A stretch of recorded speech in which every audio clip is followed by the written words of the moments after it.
Hey Trinity friends, it's Pastor Chris. I wanted to talk to you today for a couple minutes about how you can create sacred space in your own home and how you can participate in communion when we do our extended worship services. So I'm coming to you from a slightly different location than I have been the last few services. I'm sitting on our front porch here at our house. For each of us, it's important to find places where we can get away for a minute and connect with God. And for me, right here in the rocking chair on the front porch is one of my sacred spaces. There's nothing really all that special here. It's a rocking chair, there's a little table, I've got some wind chimes up behind my shoulder. But the most important thing is, for me, I'm out in nature. It's a place where I feel that I can connect with God. Sometimes a car drives by, sometimes there are people on the sidewalk, but it is a little bit of quiet. And with a couple little kids at home, it's hard for me to find a place where I can sit and read scripture, read a book, and have that sense of peace. So I want to give you a few tips on how you might find some sacred space in your own home. Now, some people do a lot with this. They create these beautiful spaces with comfortable chairs and plants and artwork and books and things that help calm and connect to them.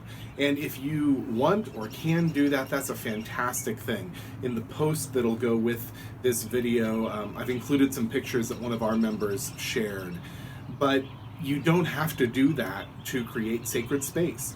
Sacred space can be as simple as remembering to turn your phone on silent, maybe set it aside for a few minutes while you read scripture. If you're watching one of our extended worship services, maybe you're going to watch that on your TV and making sure that you set aside other distractions. Maybe you're going to participate in a communion service and it's something as simple as taking a candle and lighting it and placing it on the table at the beginning of the service and then blowing it out at the end. Just setting that boundary of this is worship space.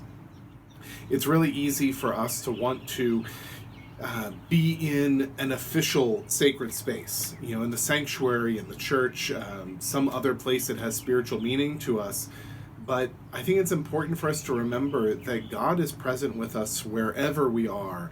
And that can be on our couch, that can be on the patio, that can be on our front porch. For you, it might be walking in nature. Wherever that is, I encourage you in the next couple weeks to find some sacred space.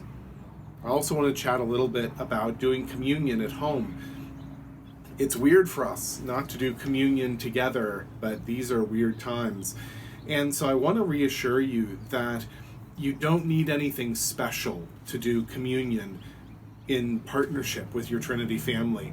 All you need is some bread, whatever that might be. For us this weekend, it's going to be some pita bread. That's what you'll see me using in worship on Sunday.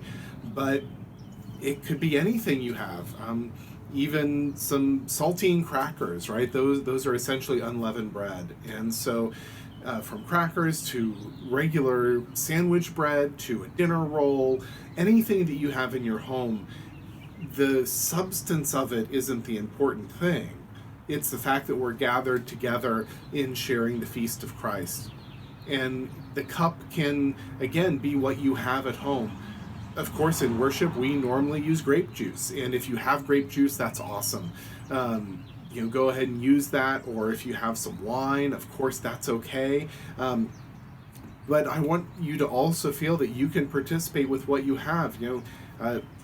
Cranberry juice, right? That's fine. Other things that, as long as they are going to help you be connected, that's the important detail. So this weekend, as we begin Holy Week with Palm Sunday, I really want to encourage you to find some sacred space in your life this week. Find a place where you can be a little apart from the busyness of the world and engage in some time of prayer and reading of scripture. And I would encourage you to participate with our communion services this weekend too. If you have any questions, I'd love to hear them. Drop me an email, drop a comment on this video on YouTube, whatever is easy for you. Give me a call on the phone. I'd love to chat.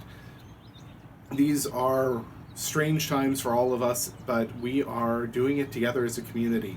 I couldn't be more proud to be your pastor. And so we'll see you in church on Sunday, even if it's a little different than normal. Take care. We'll talk to you soon. Bye.